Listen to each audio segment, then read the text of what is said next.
Welcome back to Truckers React channel.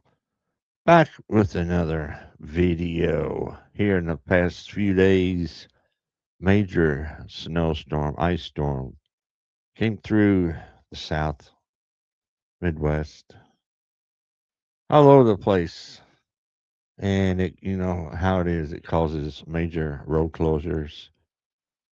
People should stay home. People should park, not drive in the weather. Check the weather reports. Check the weather conditions. If you're a trucker, do a pre-trip and check your weather apps. That's all part of your pre-trip, your pre-planning, all that. Check your weather apps, check road conditions, all that stuff. I-22 and I-55 northern Mississippi. I was getting ready to say Minnesota, but I said Mississippi has some issues, a lot of issues. They had some people stranded out there for a day or so, a bunch of hours because the roads are ice and people can't get up the hills. So what happens? Everybody gets stuck at the bottom of the hill or whatnot, and everybody sits there for hours and hours on end.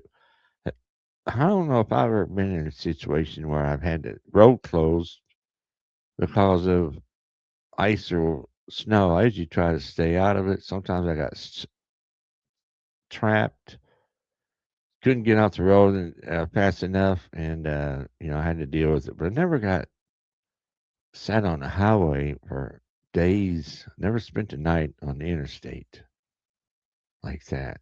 That's crazy. I got a news story here out of, I think it's out of Memphis.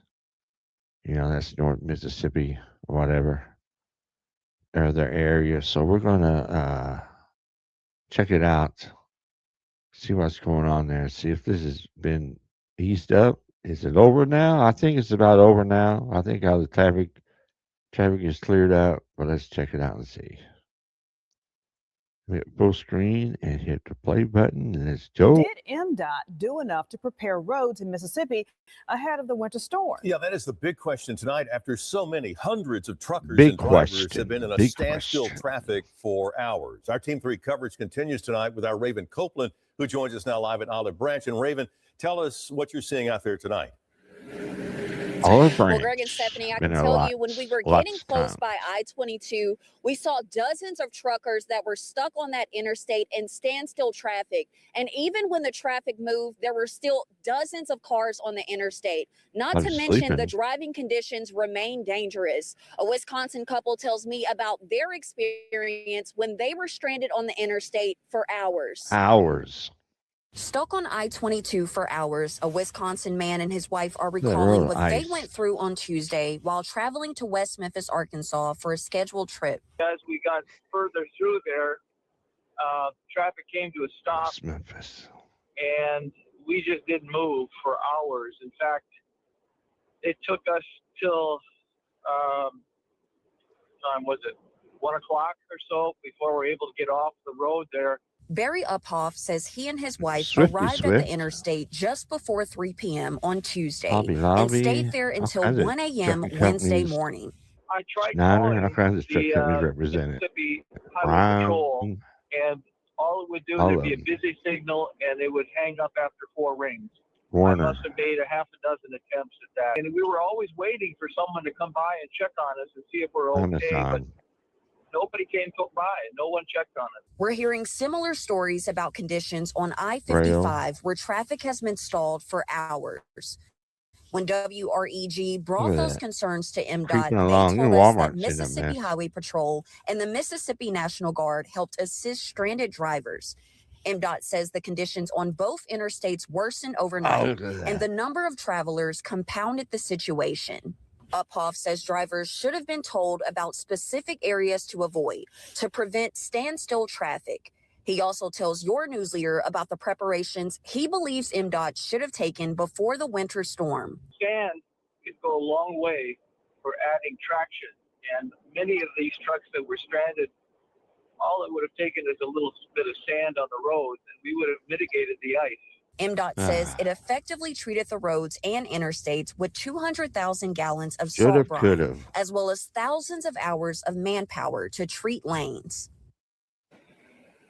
Now, since we're dealing with warmer weather, MDOT says that the ice is easier to plow. It currently has more than 100 plows in position to help clear those interstates and roadways. But again, this still could take some time, so you're urged to drive only for emergency travel. Reporting live from Olive Branch for your news leader, Raven. All right. These travelers blaming the Mississippi DOT. It's the South. I'm sure they knew the storm was coming, but still, they're only so much prepared for stuff like this. It is the South. It's to be expected. They're not going to clean the roads as fast or as efficient as somebody like, say, up in Iowa or Minnesota or something like that. Up there, they get it a lot. They know what to expect. Plus, check your maps, check weather reports, check traffic reports. You got a number in the state 511. Is it 511? For that might be the dig one. That's 511. You call interstate. It'll tell you all the road closures in whatever state you're in at the time. So there you go. That's another tool. If you don't use it, use it. I think they used to have an app, 511 app. I used that when I was trucking. I used my weather radar maps, Google Maps, see if the roads are closed or whatever. Yes, that's what I did. So be prepared, especially this time of year. It's not over yet. It's only not even February yet, and it's getting close. I mean, it's going to a couple more months at least. Going to have to watch out for this mess, depending on where you are. Hopefully, we won't get any of that down here in the South area again this year, but you never know. You might. Let me know down in the comment section where y'all caught up in any of this mess, either the one on 2255 or the one in Louisiana on I-20 that was driver sat there for 2 days, not going anywhere. Is that Louisiana's fault or was it everybody's fault for just willy-nilly driving into stuff? I don't know. I don't know what to think about it. Mixed emotions here, but I wouldn't have been caught in that mess. Park it. Don't go. All right. Appreciate it. So let me know. Appreciate everybody watching. Everybody have a good day and stay safe.